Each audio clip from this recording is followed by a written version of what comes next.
परमात्मा की एक बात रोज खटक जाया करेगी।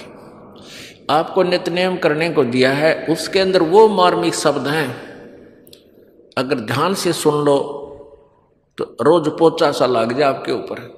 लेकिन हमने एक रूटीन बना लिया, यू करना ही है, उसकी रेल बना दे हैं, फटाफट फटाफट करके यू तो काम होया। चलो उसका भी लाभ अवश्य मिलेगा, लेकिन उसमें क्या लिखा है उसका रह रहकर असर हो आत्मा पे, ताकि जागृति बनी रहे, बुराइयों से बच के रहे, भक्ति में श्रद्धा बढ़े। इसलिए वो नित्य नियम सुबह का और शाम का, दोपहर का आपको दिया गया है। तो ये जो बातें आपको सुनाई जाती हैं, इनका असर थोड़ी देर रहता है, क्योंकि काल प्रेशर बहुत जबरदस्त है, तीनों गुणों का दबाव इतना जबरदस्त है।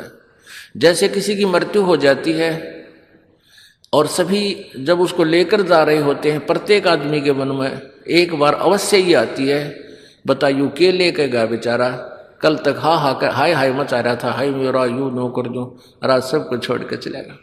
और उसका वह करके काम तमाम जब उल्टा मुंह करते हैं, वो काल उसी समय बटन ऑन कर देता है, जो तेरा काम वो रह गया, वहाँ जाना है, ड्यूटी पर जाना है, वहाँ पानी की सिंचाई का समय आ गया, चल ट्यूबवेल चलाना है, 1 सेकंड में घी बांध के उसको कुत्ती बोलो बढ़ा दे और चल।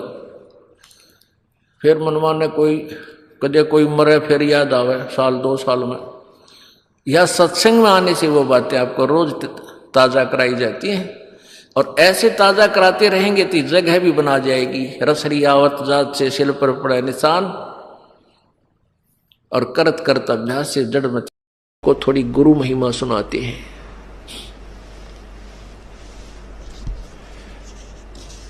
पुण्यात्माओं, आप प्रतिदिन पढ़ते हो,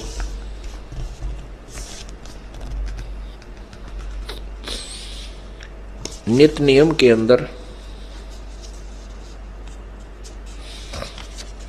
लेकिन आपने एक रूटीन बना लिया कि नित्य नियम तो करना ही करना है, बस फटाफट फटाफट कर लो आज।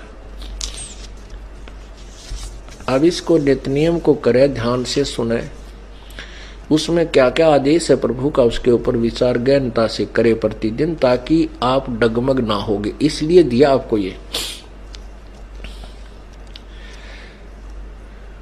और आप पढ़ते हो, इसकी क्रिया इसके विपरीत करते हो, तो आप वही होगे जैसे पहले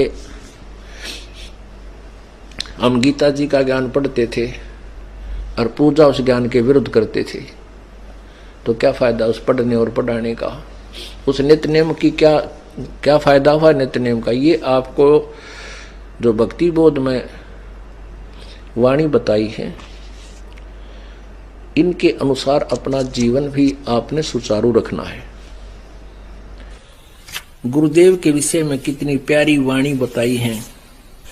आप प्रतिदिन नित्य नियम करते हो, नित्य नियम सुबह वाले, और उसको आप केवल एक गीता वाले पाठ की तरह खींच देते हो, क्योंकि हमने सीडी पर रखी है, वो कैसेट पर रखी है, आप जी उसको सुनते हो, उसी के आधार से आपकी अब कुछ दिनों में आपके वो याद हो जाएंगे। तो उनको केवल प्रतिदिन पाठन करने मात्र से लाभ नहीं होगा, उसके अंदर क्या कुछ मालिक का आदेश है, वो स्वाध्याय का ये करना का ये उद्देश्य होता है कि उसमें आदेश क्या दिया गया, उस पर हम खरे हैं कि नहीं, कितना ठीक चल रहे हैं। ये प्रतिदिन अपना टेम्परेचर खुद ही थर्मामीटर लाकर देख लेना चाहिए। आप नित्यनेम में भी पढ़ते हो, अपने नित्यनेम के अंदर आपको बहुत कुछ विज्ञान है। विज्ञान माने तत्व ज्ञान है, विशेष ज्ञान। और इस ज्ञान को आप केवल एक रूटीन में पढ़ लेते हो कि हमने ये पढ़ना है, प्रतिदिन नित्यनेम करना ही करना है, लेकिन एक व्यवस्था बनाकर नहीं इसको प्रतिदिन करना चाहिए। जितनी देर भी इसको सुनो, किसी भी पार्ट को, इसके नित्यनेम का जितना भी बुद्धि मन निश्चल हो तेरा आपका, तो ये विचार करे कि इसमें क्या बोला है मालिक ने अपनी वाणी में, क्या आदेश है तेरे लिए। क्योंकि आप पौन घंटा नित्यनेम करते हो, इसमें ज्यादा से ज्यादा आपका मन 20% इस नित्यनेम के अंदर आप 20% ही सुन पाते हो। उस 20% को भी यदि आप विचार करो डेली कि इसमें क्या आदेश है मालिक का, और फिर अपने जीवन को सारा दिन उस दिन को ऐसे ही सुचारू रखो। क्योंकि आपको घर से निकलने से पहले ये पढ़ा इसलिए जाता है कि आपके साथ रास्ते में कोई निकम्मा भी टकराओगा, कोई गाली देने हो सकता, ये नहीं करना चाहिए था, ऐसा हो गया, फलान हो गया। कहते वो पतिव्रता यानी वो भक्त नहीं है। पतिव्रता के उठे नहीं, इस कर्म भ्रम की भूल, जो कर्म किया जा रहा है सतगुरु जो कह रहे हैं उसमें भ्रम पैदा करता है, उसमें अविश्वास करता है, वो दुष्ट आत्मा है। चाहे कितनी दान करे, कितनी भक्ति करे, नथिंग है उसके पास। जैसे काल उदाहरण दिया था आपको,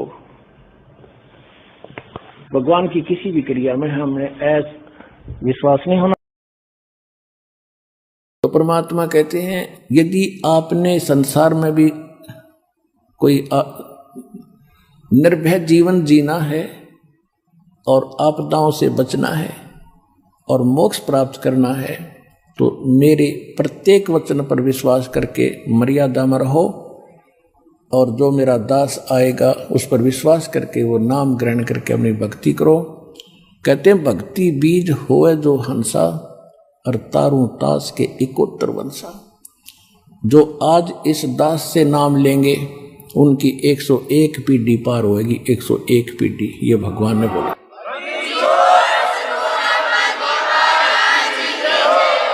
तो 101 पीढ़ी पार होएगी और आपका भी मोक्ष होगा।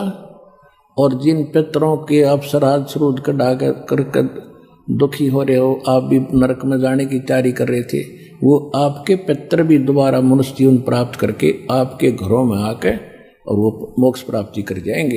ये सत्य